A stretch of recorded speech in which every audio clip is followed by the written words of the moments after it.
বিশিষ্ট শিশু সাহিত্যিক ও কবি ভবানীপ্রসাদ মজুমদারের লেখা আজ আমি একটি ছোটদের ছোট্ট ছড়া পাঠ করে শোনাচ্ছি।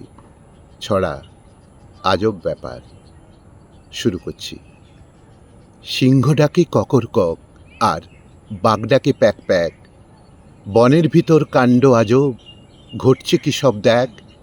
হাতি চাচাই হুক্কা হুয়া, হরিণ চাচাই ঘেউ ঘেউ, এমন মজার ব্যাপার আগে কেউ দেখেনি কেউ। বাদর ডাকে ব্যাবে বলে, ভালুক ডাকে হালুম, বুঝছে কি সব কারণটা কেউ, করতে পারছ মালুম।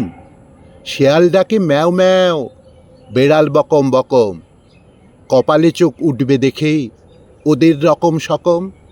হিপো চাচাই চিহি চিহি, হাইনারা হুপ হাপ, ঘরঘর ঘরঘর ঘুদঘুদ ঘুদঘুদ, নয় কেউ চুপচাপ। আসল খবর জানালো উট, রেখেই জলের গ্লাস। এখন বনে চলছে নানান ভাষা শিক্ষার ক্লাস। এখন বনে চলছে নানান ভাষা শিক্ষার ক্লাস। সিংহ ডাকে ককর ককার, বাঘ ডাকে প্যাক প্যাক, বনের ভিতর কাণ্ড আজব, ঘটছে কি সব দেখ।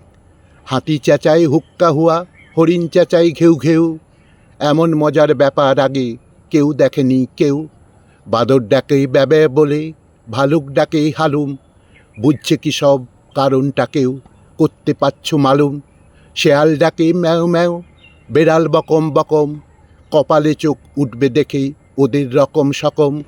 হিপো চেঁচাই চিহি চিহি, হাইনারা হুপ হাপ, ঘরঘর ঘরঘর ঘুদঘুদ ঘুদঘুদ, নয় কেউ চুপচাপ। আসল খবর জানালো উট, রেখেই জলের গ্লাস। এখন বনে চলছে নানান ভাষা শিক্ষার ক্লাস। এখন বনে চলছে নানান ভাষা শিক্ষার ক্লাস।